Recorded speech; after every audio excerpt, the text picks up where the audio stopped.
ঢাকা বিশ্ববিদ্যালয়ের প্রাণকেন্দ্র টিএসসিতে নানা আয়োজন ও উৎসবমুখর পরিবেশে মুক্তিযুদ্ধভিত্তিক প্রদর্শনীর মাধ্যমে শেষ হলো মহান বিজয় দিবস উপলক্ষে বাংলাদেশ ছাত্র ইউনিয়নের 4 দিনব্যাপী কর্মসূচি।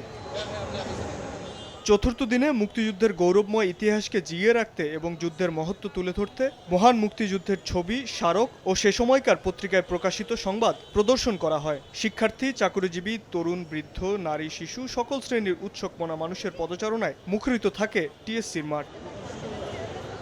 ঢাকা বিশ্ববিদ্যালয়ের ছাত্র ইউনিয়নের সভাপতি মেঘমল্লর বসু বলেন, মুক্তিযুদ্ধ বিরোধীরা নানা কৌশল ও অপব্যাখ্যার মাধ্যমে মুক্তিযুদ্ধের মহত্বকে হ্রাস করতে চায়। মুক্তিযুদ্ধের সময় মুক্তিযোদ্ধাদের বীরত্ব ও এদেশের মানুষের আত্মদানের মাত্রা প্রকৃতভাবে তুলে ধরতেই এই আয়োজন। সারা দেশে দেখা যাচ্ছে যে প্রাতিষ্ঠানিক বা সাংগঠনিকভাবে যে বড় বড় আয়োজনগুলি, সেই বড় বড় আয়োজনগুলি নাই হয়ে গিয়েছে, অর্থাৎ অথরিটির জায়গা থেকে আয়োজন নাই হয়ে গিয়েছে।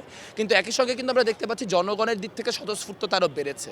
কারণ জনগণ দুটো জিনিস টের পেয়েছে। একটা হচ্ছে যে দীর্ঘদিন আওয়ামী লীগের যে একদলীয় বয়ান, সেই বয়ানে তার যে অভিজ্ঞতা, তার ব্যক্তিগত পারিবারিক যে অভিজ্ঞতা বা তার রাজনৈতিক সামাজিক যে অভিজ্ঞতা, সেই অভিজ্ঞতার স্থান ছিল না।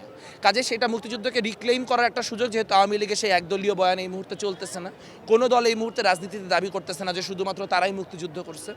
একই সঙ্গে যেটা আরও বেশি গুরুত্বপূর্ণ, সেটা হচ্ছে রাজাকাররা এবং মুক্তিযুদ্ধ বিরোধী যেই শক্তি, সেই শক্তি ক্রমাগত নানান ছলে বলে কৌশলে মুক্তিযুদ্ধের যে মাহাত্ম্য, মুক্তিযুদ্ধের সময় মানুষের যে আত্মদানের মাত্রা এবং বীরত্বের মাত্রা, সেগুলোকে খর্ব করে দেখানোর চেষ্টা করতেছে। এবং সেই চিন্তার জায়গা থেকে আমরা আসলে আয়োজনটা করছি।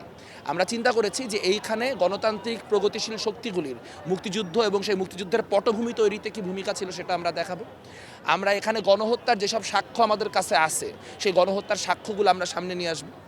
এবং তার মধ্য দিয়ে এই যে ফালতু ক্লেম, যে 2000 মানুষ মারা গেছে, 3000 মানুষ মারা গেছে, এই ফালতু ক্লেমগুলোকে আমরা রিবাটাল করব। প্রদর্শনীতে দেখানো কিছু ঐতিহাসিক দলিল ও স্বাধীনতার স্মারক স্থায়ীভাবে বিশ্ববিদ্যালয়ে প্রদর্শনের কথা জানান বিশ্ববিদ্যালয়ের উপাচার্য ডক্টর নিয়াজ আহমেদ খান। আয়োজনটা হয়েছে আমাদের মূল্যবান কিছু ঐতিহাসিক দলিল এবং স্বাধীনতার কিছু স্মারক আমরা এই ডিসপ্লেতে দেখলাম, আমার খুব ভালো লাগলো। এবং আমরা আশা করছি যে এই জাতীয় উদ্যোগগুলো আমাদের বিভিন্ন ছাত্র সংগঠনরা নিজেদের মধ্যে একটা এই ভালো কাজের প্রতিযোগিতা হোক, তো খুব ভালো একটা আইডিয়া।